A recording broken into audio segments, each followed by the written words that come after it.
ఓం భూర్భువస్వః తత్సవితుర్వరేణ్యం భర్గో దేవస్య ధీమహి ధియో యో నః ప్రచోదయాత్. ఓం సహనావవతు సహనౌ భునక్తు సహ వీర్యం కరవావహై తేజస్వినావధీతమస్తు మా విద్విషావహై. ఓం असतो मा सद्गमय तमसो मा ज्योतिर्गमय मृत्योर्मा अमृतंगमय. ఓం శాంతి శాంతి శాంతి. ఓం నమస్తే మాతాజీ. సర్వేభ్యో నమో నమః. అందరికీ నమస్తే.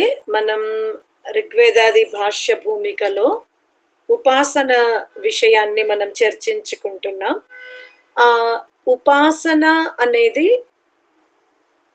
అత్యధిక సమర్థుడైన తేజస్సంపన్నుడైన జ్యోతిస్వరూపుడైనటువంటి ఆ పరబ్రహ్మను సాక్షాత్కారం చేసుకోవాలి అంటే మానవుడు, ముఖ్యంగా జీవుడు అంటాము కానీ మానవ శరీరమునందు ఉన్న జీవ సామర్థ్యం చాలా విశేషముగా ఉంటుంది. ఇతర యోనుల యందు ఉన్నటువంటి జీవ సామర్థ్యాల కంటే మానవ యోని యందు ఉన్నటువంటి జీవుని సామర్థ్యం చాలా ఎక్కువ ఉంటుంది. అందువలన అతను ఆ సామర్థ్యాన్ని బట్టి పురుషార్థము కూడా చేయవలసి ఉంటుంది. ఈ పురుషార్థములో పరమాత్మని చేరుకోవాలి అంటే అతను ఏమేమి విఘ్నాలను ఎదుర్కొంటాడు, ఎలా ఆ గమ్యం చేరుకోవాలి అనేది మనం పతంజలి సూత్రాల ద్వారా తెలుసుకునే ప్రయత్నం చేశాం. అయితే ఇప్పుడు ఇంకొక సూత్రం, మనం దుఃఖ దౌర్మనస్య అంగమేజయత్వ శ్వాస ప్రశ్వాస విక్షేప సహభువః అంటాడు. ఒకసారి అందరూ కూడా ఈ సూత్రాలని పలుమార్లు నెమర వేసుకుంటే అవి కాస్త సంస్కృత భాషలో ఉన్నవి, ఋషి ప్రణీత సూత్రాలు గనక 2-3 సార్లు నెమరేసుకుంటే మనకు కంఠస్థం అవుతుంది, లేదా ఉచ్చారణ దోషాలు తగ్గిపోతవి. ఏమన్నాడు? దుఃఖ ఇది మీకు గ్రూప్ లో పెట్టాము.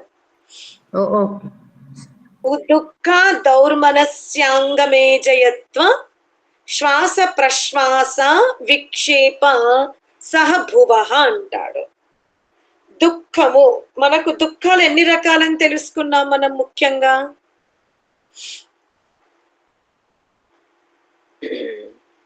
మర్చిపోయారా?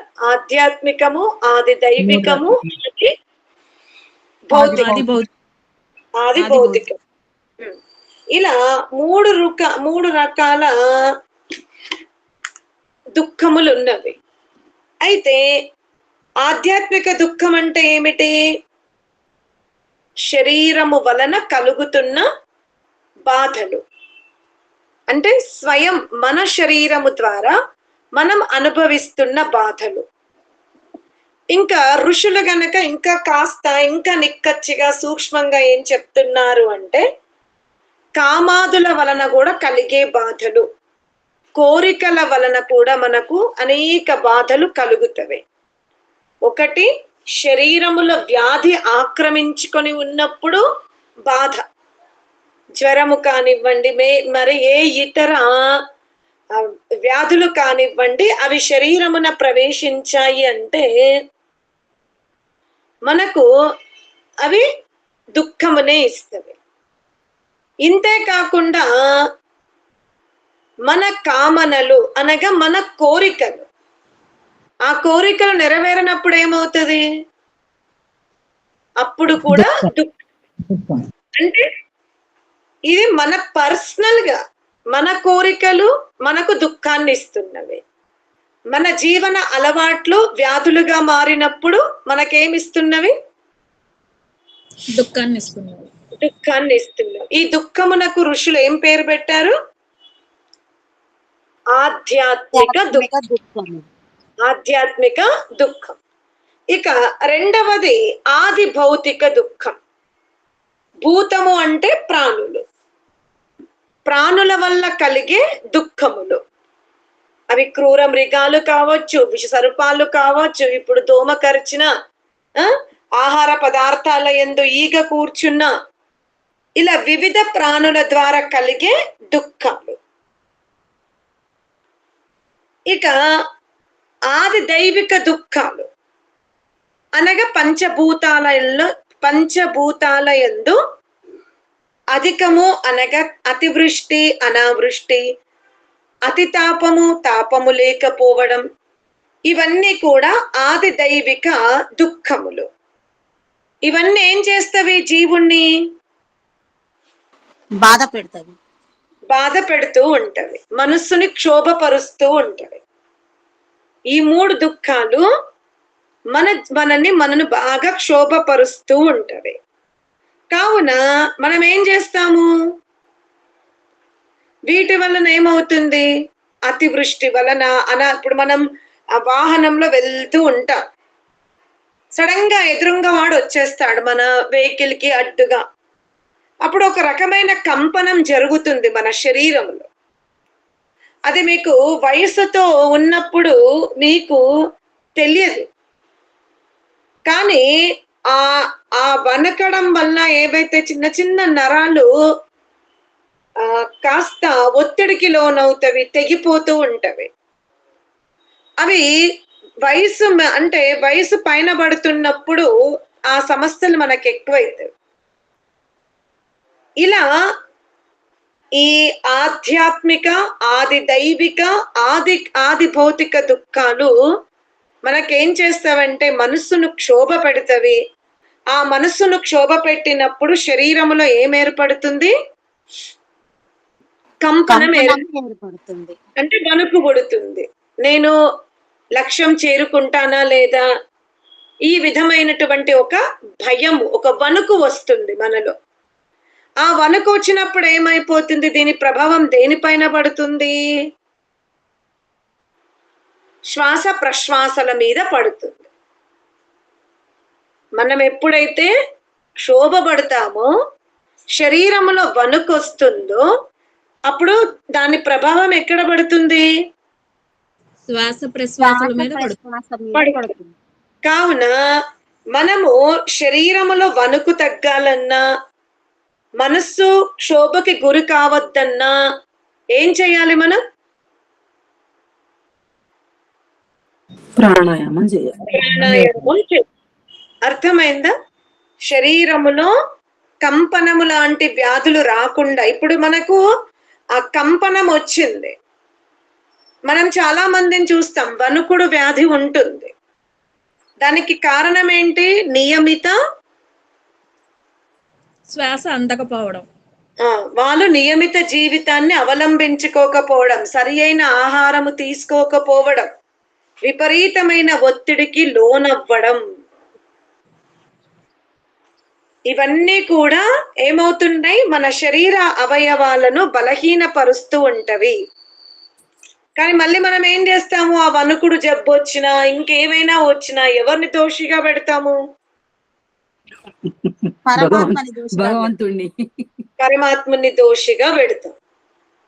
పరమాత్ముడు ఏమంటాడు? నేనెక్కడ దోషిగా ఉన్నాను? నువ్వు వణుకుతున్నావు. ఇవి ఈ భూమి మీద ఉన్నప్పుడు ఈ దుఃఖాలు తప్పవు. అందుకే మోక్షంలోకి రా. లేదంటావా? ఏం చెయ్యాలి? వీటిని ఎదుర్కొనే శక్తిని సంపాదించుకోవాలి. మనం ఏం చేస్తాము? అటు మోక్షానికి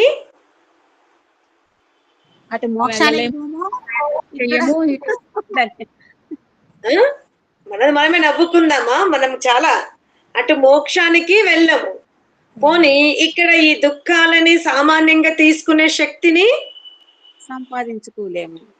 సంపాదించుకోవడం లేదు. కాస్త కొన్ని ఆభరణాలు, కొంత ప్రాపర్టీస్, కొంత మంచి బట్టలు, మంచి ఫ్రెండ్ సర్కిల్ ఉంటే ఏమనుకుంటాం మనమంతా? అదే సంతోషమైన లోకం అనుకుంటాం. అబ్బా వాళ్ళు బాగా ఉన్నతి సాధించారు అంట కదా. కానీ వాళ్ళు ఎంత ఎక్కువ సమాజానికి దగ్గర అవుతే అంత అంతర్గతంగా వాళ్ళు ఒత్తిడికి కూడా గురి అవుతారు. గురి అవుతారు. ఈ సత్యం తెలుసుకోండి. ఎప్పుడైతే శరీరములో వణుకుంది, శ్వాస ప్రశ్వాస కరెక్ట్ గా లేదు, మనసు క్షోభ పడింది, అప్పుడు మనం భగవంతుని స్మరించగలుగుతామా? లేదు మాతాజీ. స్మరించలేము మాతాజీ. మీరు పెద్ద పెద్ద వాళ్ళని చూడండి, నియమిత జీవనం ఉన్న వాళ్ళు మంచం పట్టిండ్రంటే ఇంకా మీరు వాళ్ళని పలకరిస్తే వాళ్ళ నోటి నుంచి దైవనామ స్మరణ ఎప్పుడూ రాదు. నాకు ఇలా ఎందుకు జరిగింది, ఇక ఇలా ఎందుకు జరిగింది, ఇలా ఎందుకు జరిగిందన్న ఆ ధోరణి తప్ప అన్ని ఆలోచన మనం వారి దగ్గర నుండి వినపడదు. ఇప్పుడు అలాంటి వృద్ధులని చూసినప్పుడు మనకు అనిపిస్తుంది, అబ్బా వీళ్ళు భలే విసిగిస్తున్నారు అనిపిస్తుంది. మరి మనము కూడా అదే స్టేజ్ లో ఉండద్దు. ఉన్నామా లేదా? ఉండొద్దు అనేది సంతోషం. మనం ప్రయత్నం చేసుకుంటే దూరం అవుతామమ్మా, లేకపోతే అలాగే కూర్చుంటే అవుతాం. అందుకనే ఈ ఆధ్యాత్మిక, ఆది దైవిక, ఆది భౌతిక దుఃఖాలు శరీరం ఉన్నంత వరకు, సృష్టి ఉన్నంత వరకు ఉండే ఉంటవి. కావున మనం ఏం చెయ్యాలి? అంతర్గత శక్తిని పెంచుకొని వీటిని ఎదుర్కొనే ప్రయత్నం చేయాలి. చెయ్యాలి. మరి వీటిని ఎదుర్కోవాలి అంటే ఏమిటి? రోజు ధ్యానం చేయాలి, యోగా చేసుకోవాలి. ధ్యానం చేయడం అంటే ఏమిటి? చక్కగా చెప్తున్నారు, చెప్పండి. ధ్యానం చేయడం అంటే ఏంటి? సమయం దొరకదంటాము, లేకపోతే ఒళ్ళు నొప్పులు అంటాము. మీరు ధ్యానం చెయ్యాలి అన్నారు కదా, చెయ్యాలి అంటే స్థితి ఏమిటి అని అడిగిన నేను. చేస్తున్నారా లేదా అడగలే. బాగా మంచి ఆన్సర్. ధ్యానం చెయ్యాలి అన్నారు. చెయ్యాలి అంటే ఏమిటి? లోతుగా చిత్తవృత్తులను నిరోధించుకోవాలి. మనం ఎప్పుడైతే చిత్తవృత్తులను నిరోధించుకుంటామో అప్పుడు మనకి ఒంటరిగా ఉండే జీవించే విధానం అలవాటు అవుతుంది. ఇక్కడ ఒంటరిగా అంటే కుటుంబ సభ్యులు లేకుండా ఇంట్లో ఒంటరిగా అనట్లేదు. మీ పిండమున మీరు ఆలోచన రహితముగా, సంకల్ప రహితముగా, కోరిక రహితముగా మనము ఉంటాం. అలా ఉన్నప్పుడు మనకు ఆ మనస్సు, ఆ బుద్ధి, ఆ చిత్తము, అహంకారం, ఆ ఇంద్రియాలన్నీ కూడా మనతో దూరముగా ఉంటవి. అప్పుడు ఆ గ్యాప్ మనకు అర్థమవుతుంది, మనం వీటిని ఎలా ఉపయోగించుకుంటాం, ఎలా ప్రభావం పడుతున్నాము. అందుకనే బాహ్యంగా ఎన్ని తుఫాన్లు వచ్చినా నెమ్మది నెమ్మదిగా వాటి నుంచి మనకు దుఃఖము కలగకుండా మనం ఇలా ఆపగలుగుతాం. ఈ అభ్యాసం మనం చెయ్యగలగాలి. నిరాశ పడకుండా నిరంతరము మనము ఈ అభ్యాసాన్ని ఏం చేయాలి? నిరంతరం చేస్తూనే ఉండాలి. ధ్యానము అంటే ఏమిటి? చక్కగా మీ అంతర్గత శక్తులన్నీ కూడా అప్పటి వరకు మీకు ఎలా అనిపిస్తుంది? అవన్నీ ఒకదానికొకటి అతుక్కొని దగ్గరగా ఉన్నట్టు అనిపిస్తుంది. మనస్సు, బుద్ధి, చిత్తము, అహంకారము, ఇంద్రియాలు ఇవంతా అటాచ్డ్గా ఉన్నట్టు మనకు అనిపిస్తుంది. కానీ ధ్యానం చేస్తూ ఉన్నప్పుడు వాటికి మనకు మధ్యలో ఎంత రిక్త స్థానం ఉంది, ఎంత గ్యాప్ ఉంది, మనం ఎలా వాటిని ఉపయోగించుకుంటున్నామో అలా బహుశక్తులు మనలో విడుదలవుతాయి. దానికి అది మాకు ఎప్పుడు వస్తుందా అని మనం ఎప్పుడు ఆలోచించద్దు. ఎప్పుడు వస్తుందా అనేది మాత్రం ఆలోచించక